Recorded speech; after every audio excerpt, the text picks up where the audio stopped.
Give me a second. Okay, ready, 5,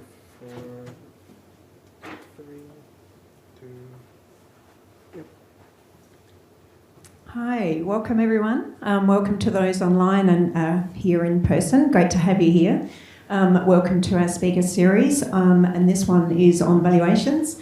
I'll introduce our speaker in a moment, but first we acknowledge that we meet on the traditional country of the Kaurna people and of the Adelaide Plains, and we pay respect to the elders past and present. We recognise and respect their cultural heritage, beliefs and relationships with the land. We acknowledge that they are of continuing importance of the Kaurna people living today, and we also extend and respect the other Aboriginal language groups and other First Nations.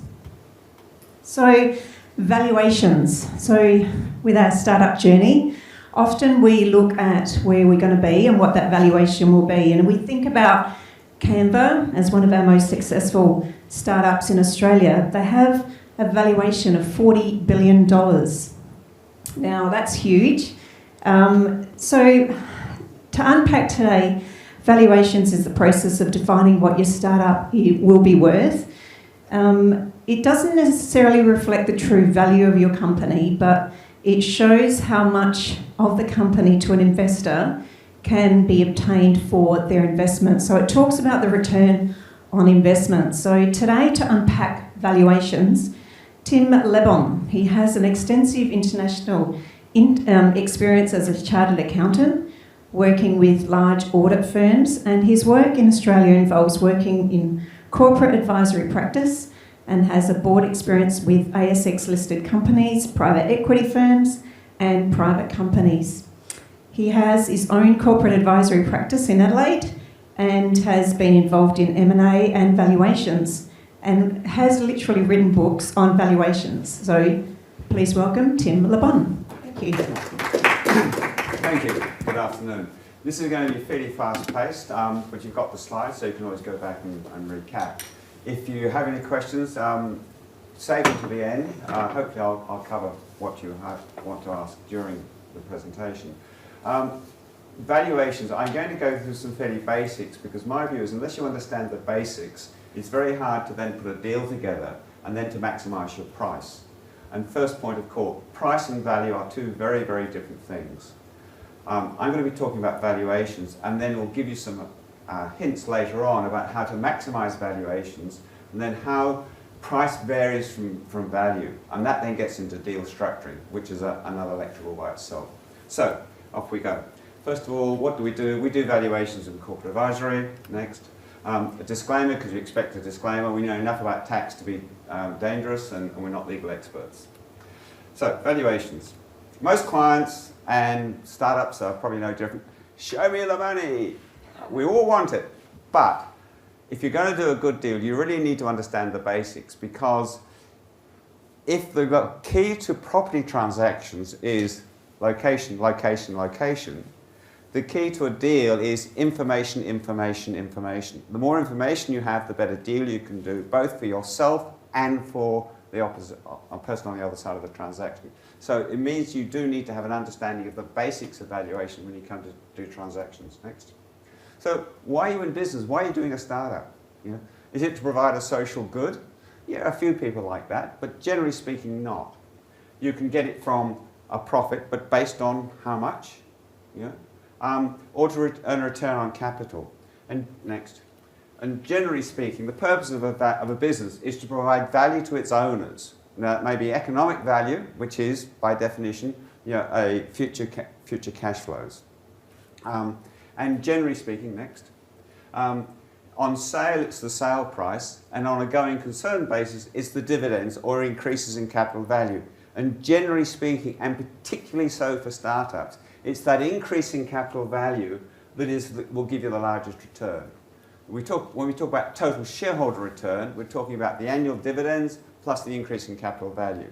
For startups, that increase in capital value is by far and away the predominant component of shareholder return. So how do you get there and how do you maximise it? Next. So fundamentally, a valuation is forward-looking. It is what will this business do in the future. time to time you'll see valuations done, often by accountants, I'm afraid to say, that say this company or this business earned so much over the last 3 years, therefore it is worth X times the average of the last 3 years. That is absolute rubbish, because what happened in the last 3 years may not happen in the next 3 years. There may be changes in interest rates, there may be changes in exchange rates, there may be changes in the economy, all sorts of things. If, however, one said a surrogate of what it will do in the future is based on the average of the last 3 years, and we are going to assume the same status quo, different issue. You are looking forward. Right? Now that's very, very important, because as soon as you start looking forward an evaluation, you're forecasting, and there's one thing we know about a forecast, it's wrong.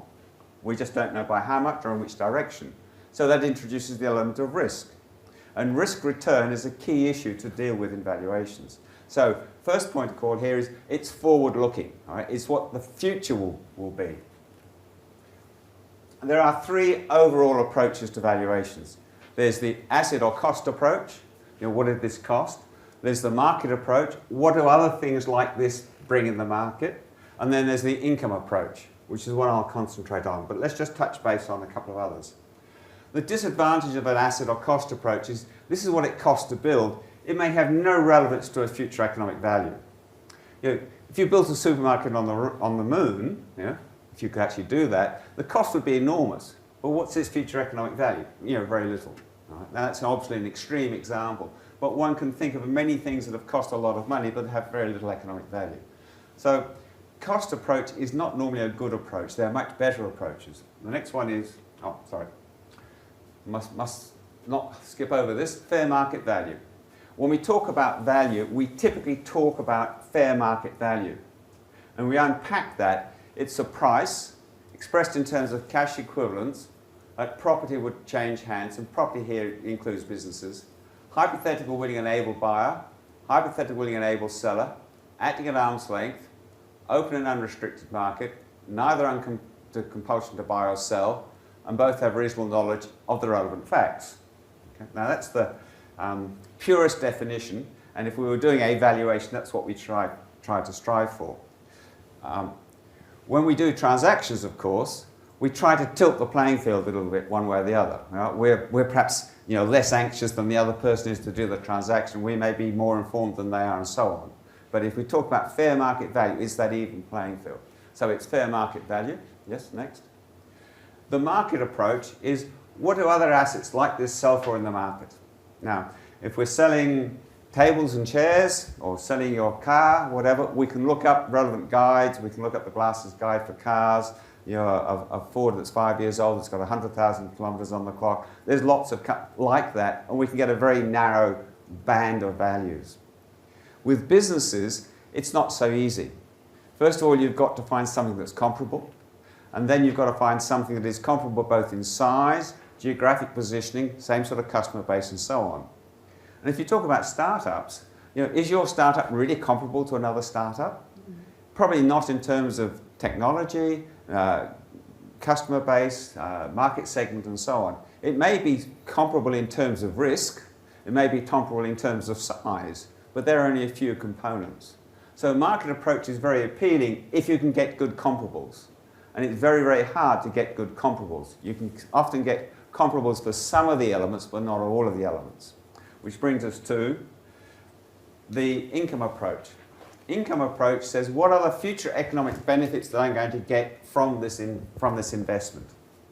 And there are 2 broad ways of doing it. You can do what's called a capitalization of earnings, or you can do a discounted cash flow. And we put here a baseball bat for capitalization of earnings, because it's a very blunt instrument, or we can do a sort of scalpel effect on discounted cash flow. And the reason is a capitalization of earnings is a very blunt instrument. It says, I'm going to do 100,000 EBIT, earnings before interest and tax. I've got to multiply it by 5, so 5 times 100 is 500,000. Right? I've only picked up 2 elements there. I've picked up cash flow and a multiple. I've ignored a lot of other things. So we just go to the next one. I'll come back to that in a minute. So what are we valuing? And again, we need to make a distinction between the entity value is the value of the enterprise plus surplus assets minus corporate debt. If you think about buying a house, when you buy a house, you are going to buy the land and buildings and probably not the contents, right? And whether that's got a mortgage or not is irrelevant. So if you're buying a house, the enterprise, if you like, is the house. It may have a mortgage on it. So if you're buying the company that owned the house, we would deduct the debt from the value of the house to get the value of the entity that owns the house. And if there was a Ferrari parked in the garage, well, that's a surplus asset, you'd add that on. All right? So the enterprise is the core business, plus any surplus assets that you've got, minus any corporate debt. So that adds up to the value of the entity. And it's very important when we do a valuation, you're doing a valuation of a startup, are we valuing the technology or are we valuing the entity that owns it? And is it the technology just for Australia or technology for the rest of the world? And one of the things we'll talk about in maximising value is how you in fact only sell that bit of the business which is producing economic value, and if there are other aspects to it that you can keep and sell separately, well, that's akin to a surplus asset. Okay, next. Okay, so this is another graphic representation. Enterprise value, whoops, go back, plus surplus assets minus debt is equity. Next. So what are the differences between capitalisation and discounted cash flow? Discounted cash flow, you have the cash flow and the discount rate, and that discount rate takes into account risks. The cash flow takes into account growth, CapEx, that's future capital expenditure, and working capital to get to an enterprise value. The capitalisation just takes out the earnings multiplied by a multiple, and it ignores these issues. Right? So to put that another way, if you've got two businesses both doing $1 million a year in bottom line, one who's just re-equipped and one that hasn't, they're not worth the same. A capitalisation doesn't make that distinction, whereas a discounted cash flow does. Next. So how do we do? The process is really quite simple. We understand the business, we get normalised projects, margins, capital expenditure, working capital, we get our methodology and we adjust for equity and minority interest. Next. Typically when we talk about fair market value, we're talking about a control value of assuming that 100% of this is available for sale and we can control 100%. There are other levels of value, and this is important when we're talking minorities. If there's special value to an acquirer, where a particular acquirer can make more money out of this than somebody else, then there's a special value. There may be synergistic values applicable to a particular acquirer. And of course, when we try to do a transaction, you look for that special purchaser, one who will pay more than fair market value. If we're selling a minority interest, say we're selling 30%, it's not normally worth 30% of the total, because if we control the total, we can control the cash flow. As a minority holder, we cannot control the cash flow. We have a minority interest by definition. Therefore, we have a minority discount. And it may be very liquid, and we'll have a marketability discount. The things you see that shares sold on the ASX are minority shareholdings by definition, which is why when you see a takeover reported in the paper that there is a control premium, what that is really doing is reversing the minority value up to a control value.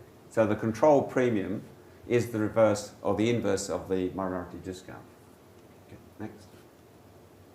Risk and return. Key issue. Next. Next. So, if you've got two investments, A and C, both with the same degree of risk, but different returns, you'd obviously prefer A to C.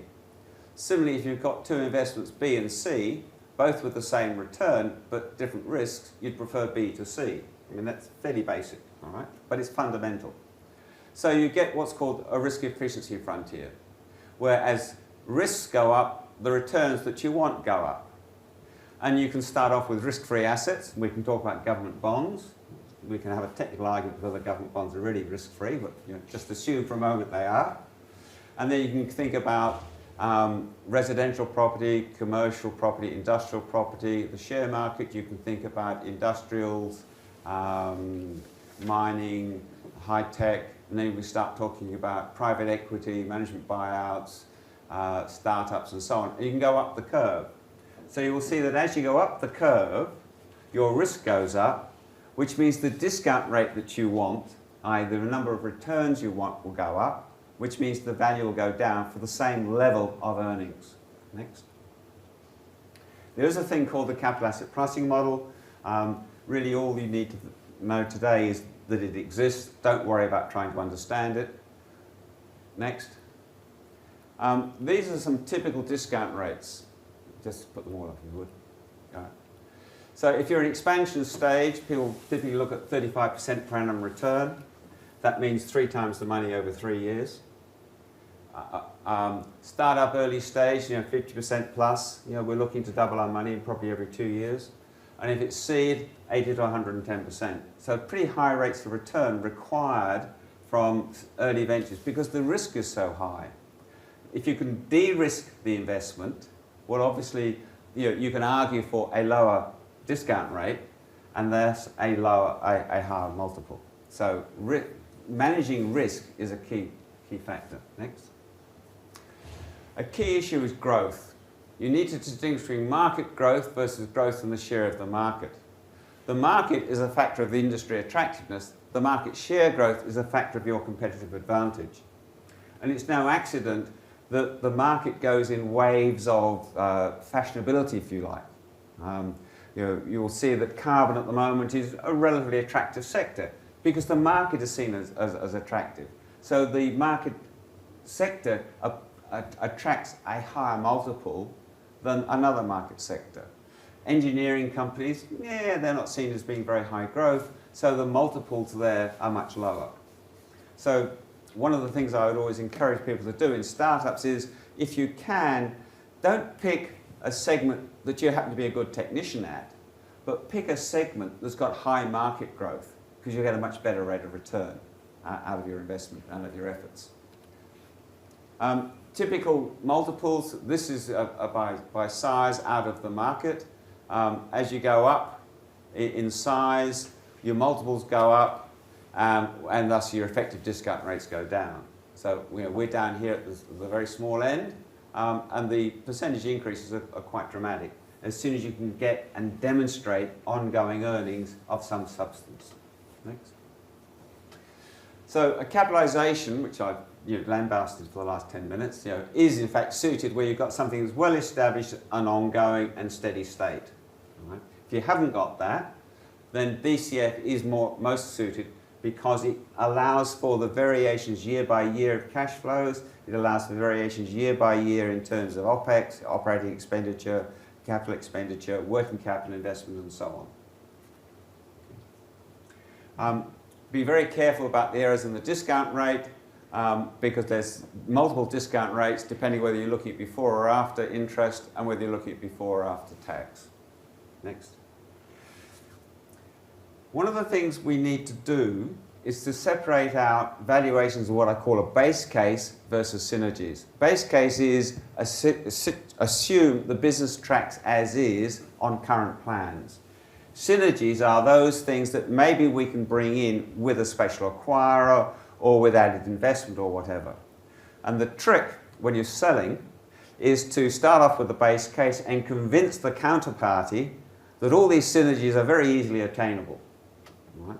But we need to start off with the base case. And really there's no excuse with spreadsheets and technology not to do a whole heap of sensitivities. Next. That was me, I think. So, simplified valuations. Enterprise value is the net present value of future cash flows, right, at its core.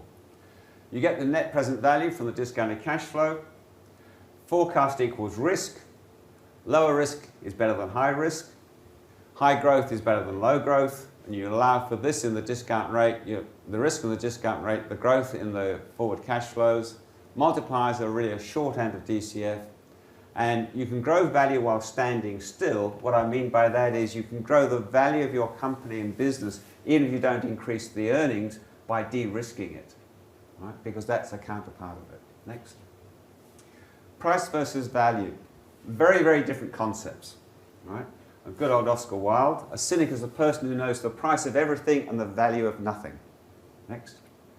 And a good Warren Buffett, because you feel you've had some lecture this morning.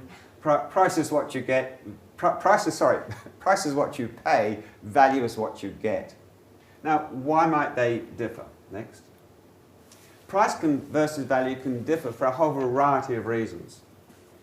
First of all, the motivation and perceptions can be quite different, right, in a transaction. We may have different degrees of perceptions of risk. You may say a business is very, very risky. I may see it as no risk at all. One of the reasons management buyout works so well is that management are buying the business. They don't see the risks that an external third-party financier will see. Therefore, they'll price the business differently. There are different growth potentials. You may see a hockey stick curve going like that in terms of growth. I may see it being relatively flat. And part of the skill of a transaction is to say, well, if you achieve a super high growth, you can have X plus Y, but if you don't, you just assume what I think you'll just get X. So that comes as part of the transaction. The synergy is going to be achieved by merging. If you're merging with somebody else, that then sets up the argument, who gets the value of those synergies, the buyer or the seller?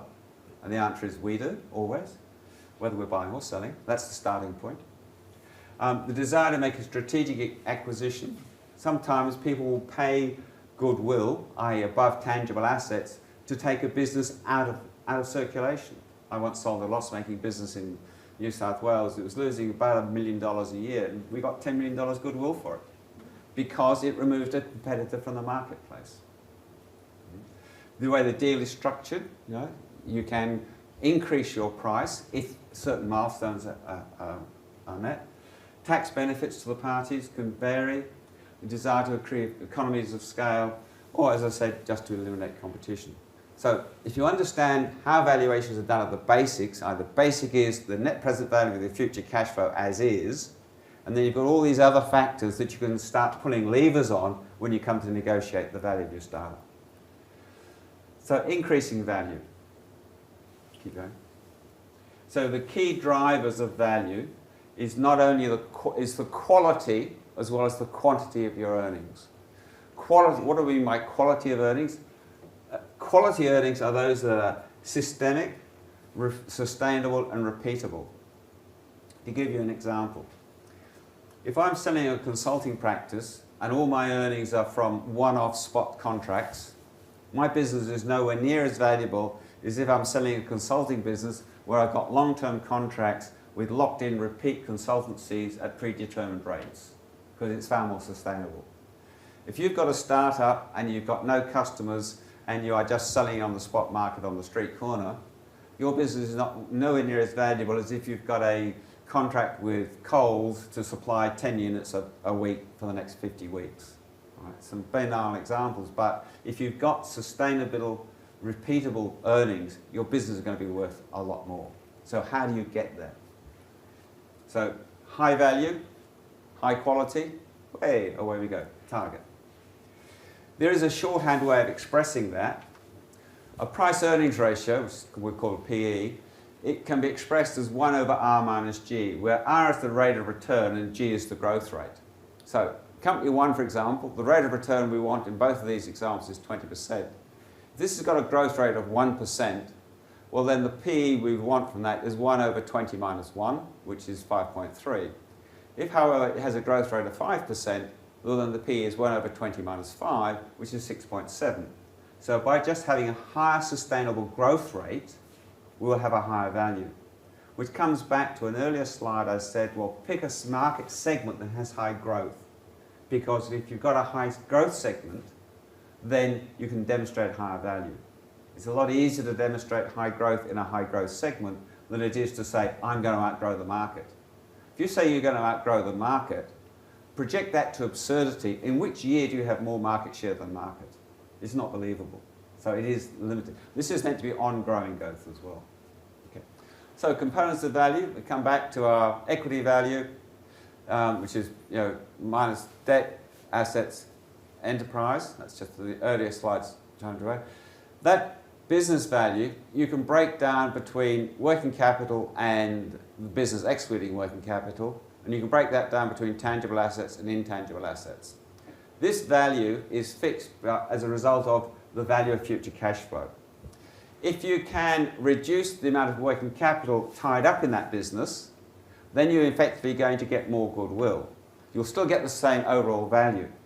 So, for example, if you've got a business that requires $10 of working capital for every $100 of sales, as you grow, your working capital is going to grow. Let's say you produce $1 earnings out of that $100.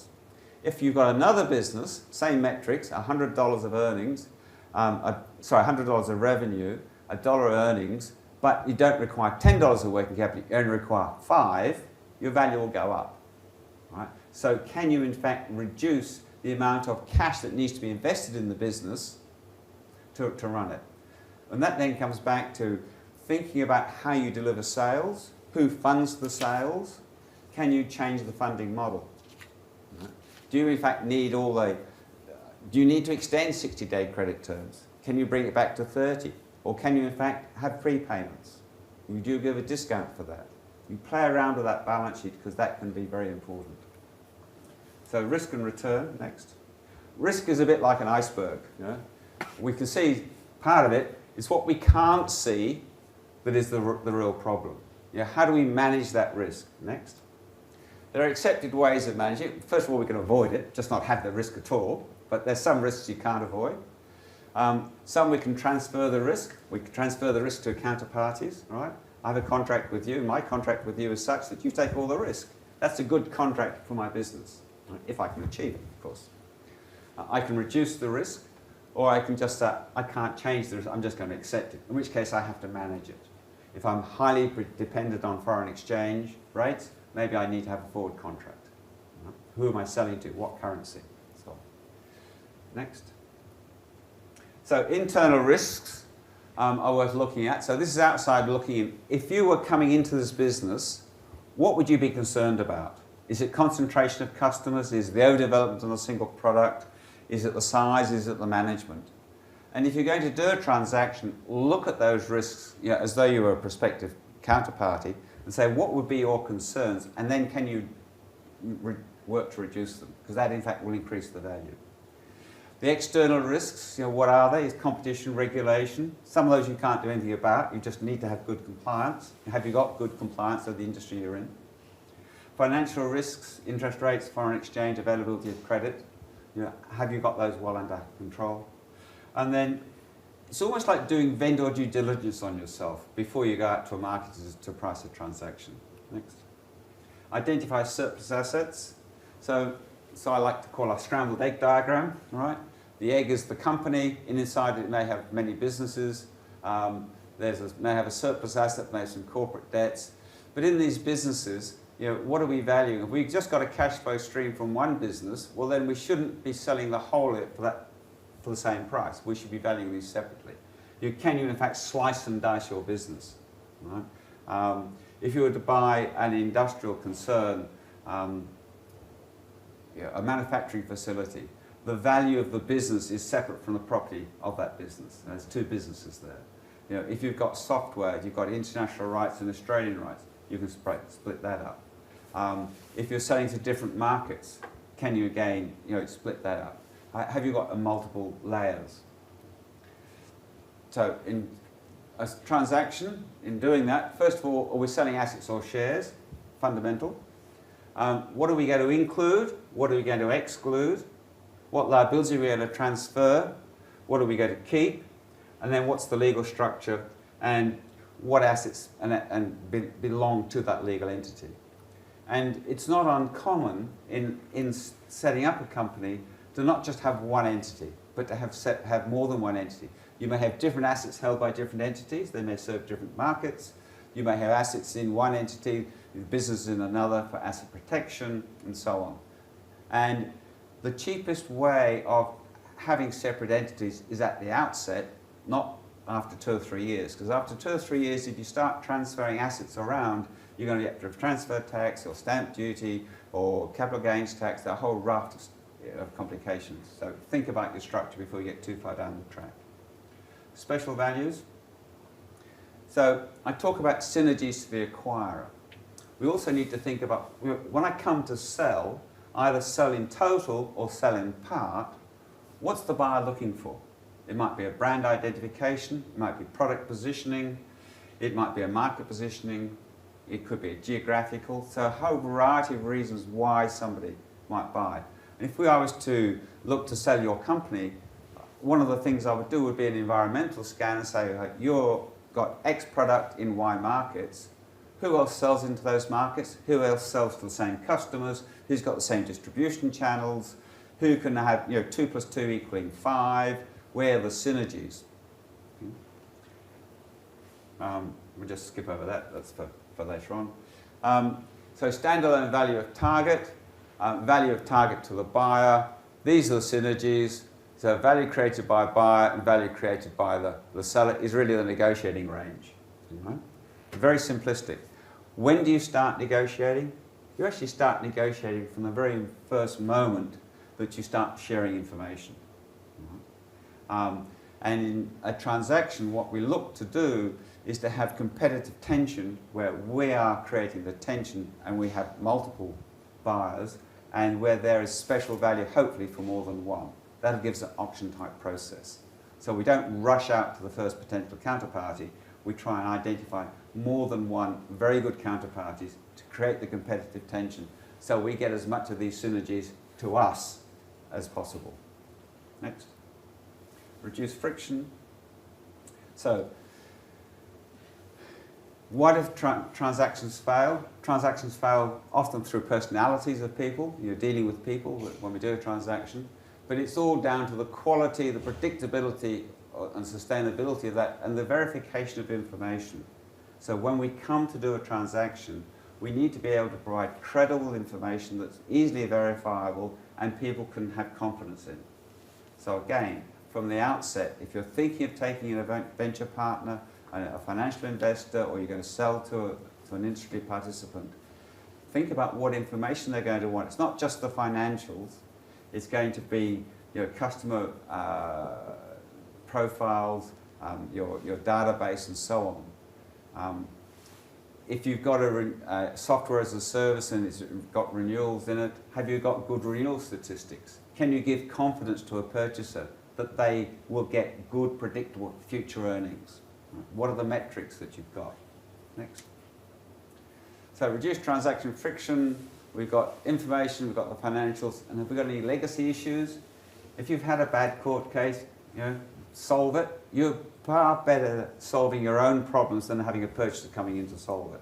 Because the purchaser isn't going to give you a free kick. A purchaser is going to price that risk, and normally to your detriment. So if you've got any skeletons in the cupboard, they'll get found, or you're going to give a warranty on it. Deal with them up front. Okay. Do due diligence on yourself. Have clean financial statements if you can. Try not to mess your financial statements up with private transactions. Take surplus assets out from the balance sheet.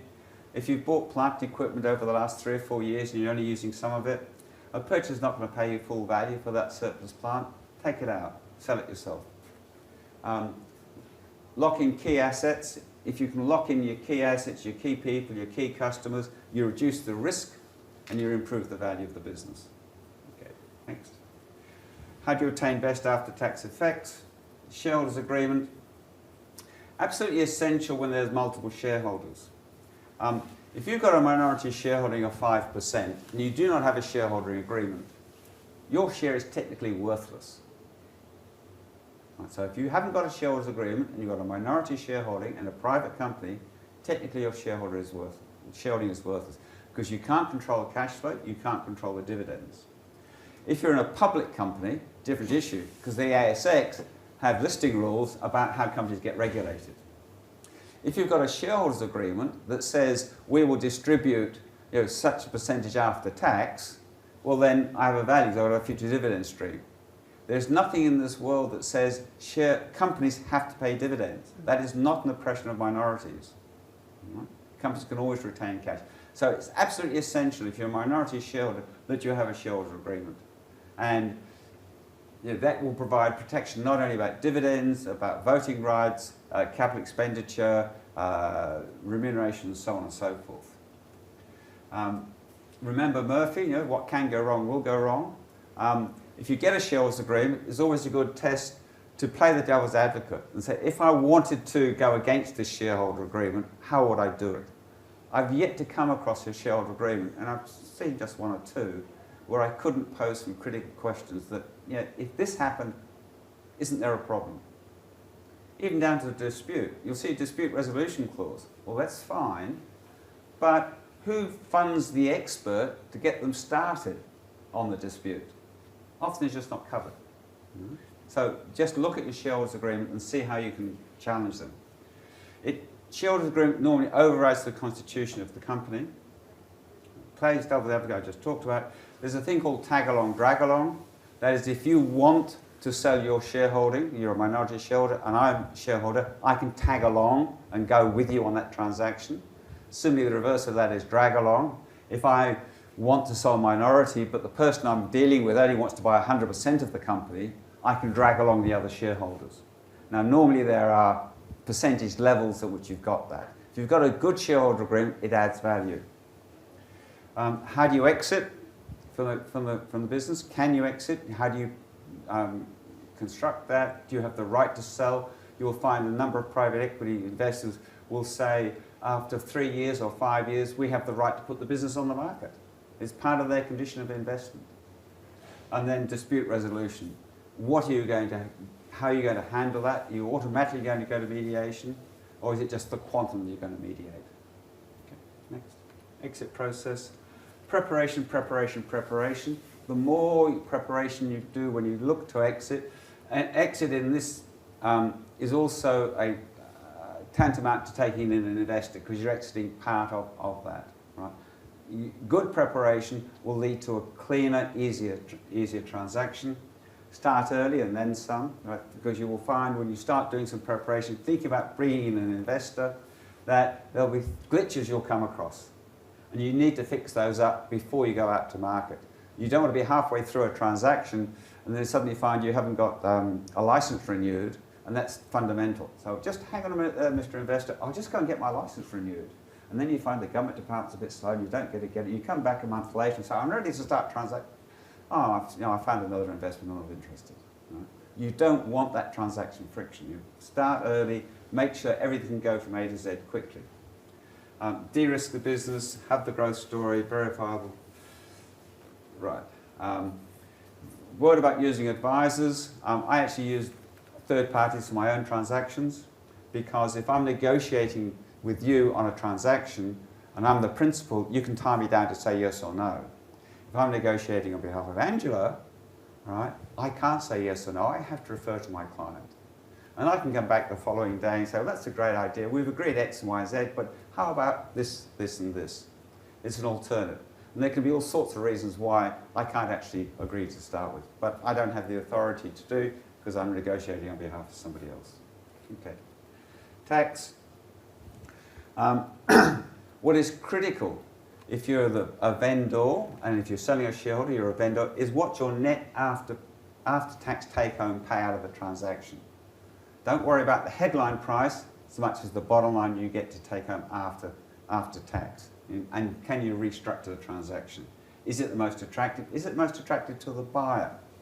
If you can improve the tax position of the buyer, maybe they can pay you more. Right? Transaction is in fact a two-way process. Okay, off you go. So retaining value is the correct structure. Have we got it there to start with? We've got the right assets in the right structure and we're selling the right structure. How do we reduce the tax and how do we maximise the risk and return? Okay, that's it. So that was a fast gallop, as I promised you. Do we have any questions on it? I can spend 10, 15 minutes on any one of those slides. But I'm happy to take questions. There was a lot of content in there. That was huge. First up, any questions from the floor? Yeah, so Tim, so when you employ an advisor, so Tim, when you employ an advisor, do they work on a percentage of the sale, a fixed fee? What sort of would you expect? There are huge permutations of that.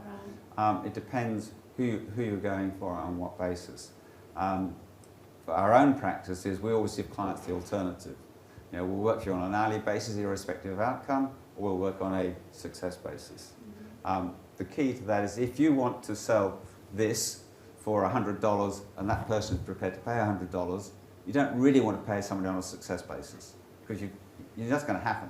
you want someone to give you professional advice on how best to do it. Right?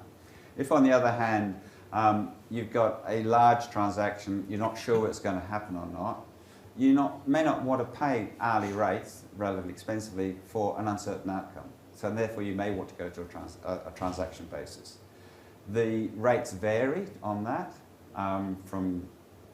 there's a thing called the Lehman scale, which is 5% on the first mil, 4 on the next, 3 on the next, 2 on the next, and so on. Or you may do a cocktail mix, half and half. What you really want to understand is what's the expertise of that person in the industry in which you are dealing, and how they're going to bring added value.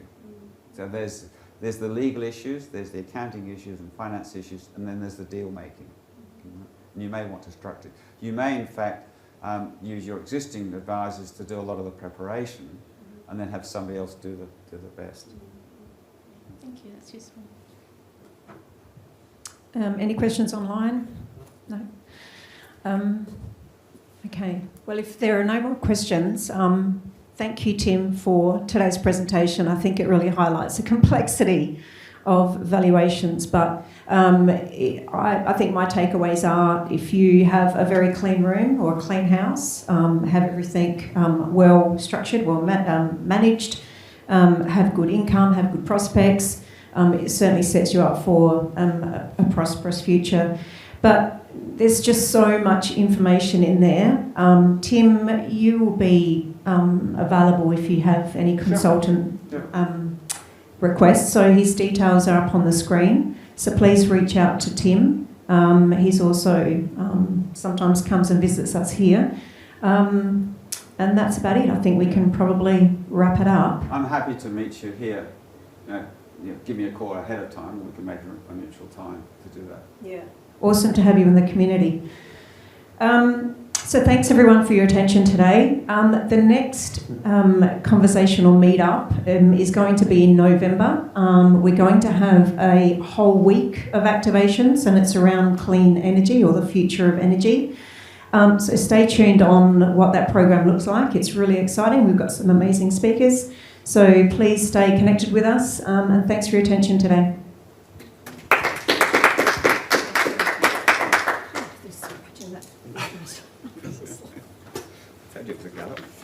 It is, but it's complex. Yeah. You know, it's not something. But it's something you can come back to. Yeah. Like there's a slide there. I'll come back to that. That was most educational. Was it? Oh, Thank you very yeah. much for Thank that. you, Yeah. Tim. Thank Full you. of a lot of knowledge there. A great background. Yeah, but you got the slides. You can go back and look out. Yeah, CAPM, it's great. It exists. Don't worry about it. But it's transactions are corporate knowledge, street smarts, and right kind of. But you need this bit before you can do that.